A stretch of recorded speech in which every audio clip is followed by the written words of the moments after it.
Curso de antenas ofrecido por el Grupo de Radiación de la Universidad Politécnica de Madrid. En este módulo analizamos la forma general de radiación de una apertura plana, particularizando para algunas de las formas de apertura y de las formas de iluminación del campo más sencillas. Basados en este análisis, podemos ver algunas de las propiedades más importantes de las antenas de apertura que aplicaremos en este tema y en temas sucesivos. En muchas antenas no conocemos las corrientes que circulan por ellas, pero podemos conocer, aunque sea de forma aproximada, los campos en una superficie próxima a la antena. En esos casos, podemos aplicar los principios de equivalencia que nos permiten sustituir los campos en la superficie por corrientes eléctricas y magnéticas equivalentes, como se demostró en el tema 2, módulo 8. Es frecuente conocer o tener un modelo aproximado de los campos eléctricos sobre una zona de un plano frente a la antena, denominada apertura. Supondremos que el campo eléctrico es nulo en todo el plano fuera de la zona de apertura. Aplicando el segundo principio de equivalencia, podemos sustituir los campos eléctricos por corrientes magnéticas. Por supuesto, podemos aplicar el tercer principio de equivalencia si conocemos el campo magnético o el primer principio si conocemos ambos. En todos los casos, el resultado debería ser el mismo. Los campos radiados se pueden obtener en función de las corrientes magnéticas o, lo que es lo mismo, en función de los campos de la apertura en sus componentes X e Y. La expresión obtenida es aproximadamente una transformada de Fourier de dos variables. En este caso, el diagrama fundamental se expresa en función de las variables auxiliares U y V que utilizaremos a lo largo de este tema del curso.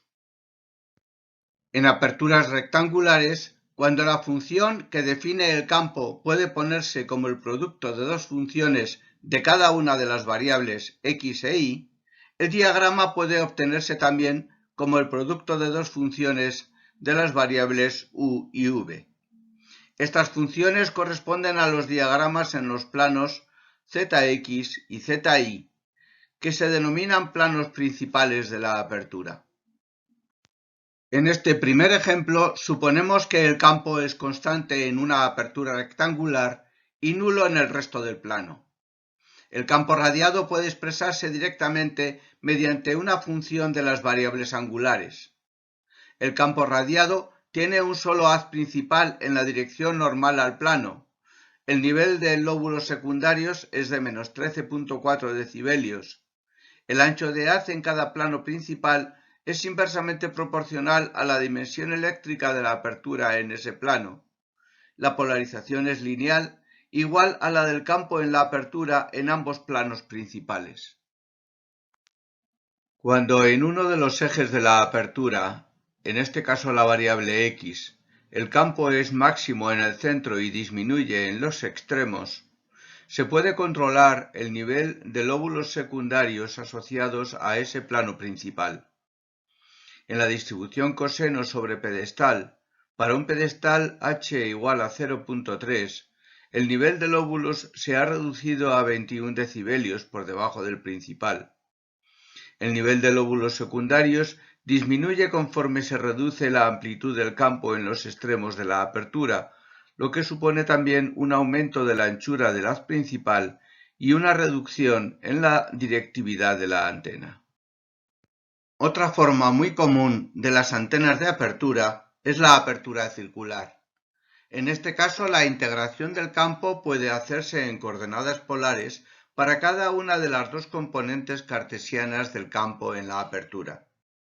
Una vez obtenidas las componentes del campo radiado por cada una de las componentes del campo en la apertura, el campo total radiado puede calcularse por las mismas expresiones indicadas en la formulación general. En el caso particular de que el campo en la apertura sea constante, la integral puede ponerse de forma explícita como una función de Bessel. La dirección de máxima radiación sigue siendo la normal al plano de apertura. El diagrama obtenido tiene simetría de revolución alrededor de este eje, con un ancho de haz que disminuye al aumentar el radio y con un nivel de lóbulos secundarios de 17.2 decibelios por debajo del principal. También en aperturas circulares, la iluminación con un máximo en el centro produce una reducción de los lóbulos secundarios. Una distribución del campo de tipo coseno sobre pedestal es especialmente interesante para el modelado de grandes aperturas en antenas reflectoras, como veremos en capítulos siguientes.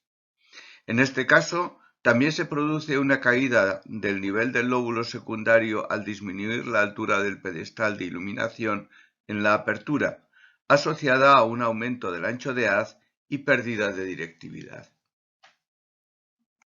De acuerdo con la expresión de la directividad, podemos escribir una expresión en función del campo radiado en la dirección de máxima radiación.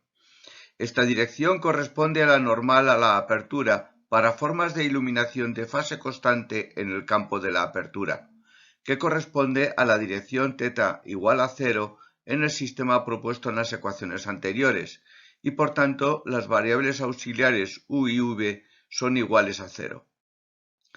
El campo radiado en esa dirección de máxima radiación es entonces la integral del campo en la apertura. La potencia radiada puede calcularse de dos formas que deberían dar el mismo resultado. Una es integrando la densidad de potencia radiada y la otra integrando la densidad de potencia en la apertura.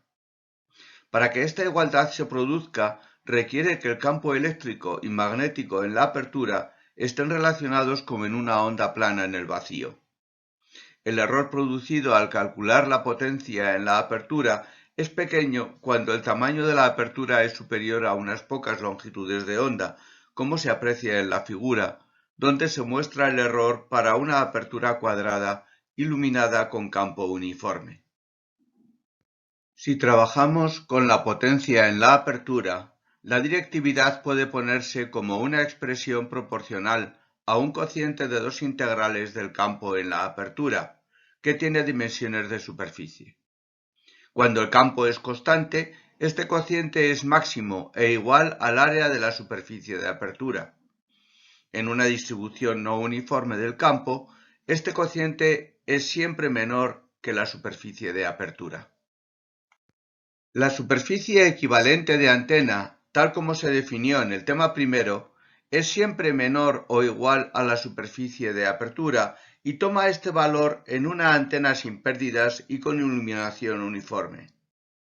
Se denomina rendimiento de apertura a la relación entre la directividad y la que se obtendría con la misma apertura con iluminación uniforme, y depende solo de la forma de iluminación del campo en la apertura.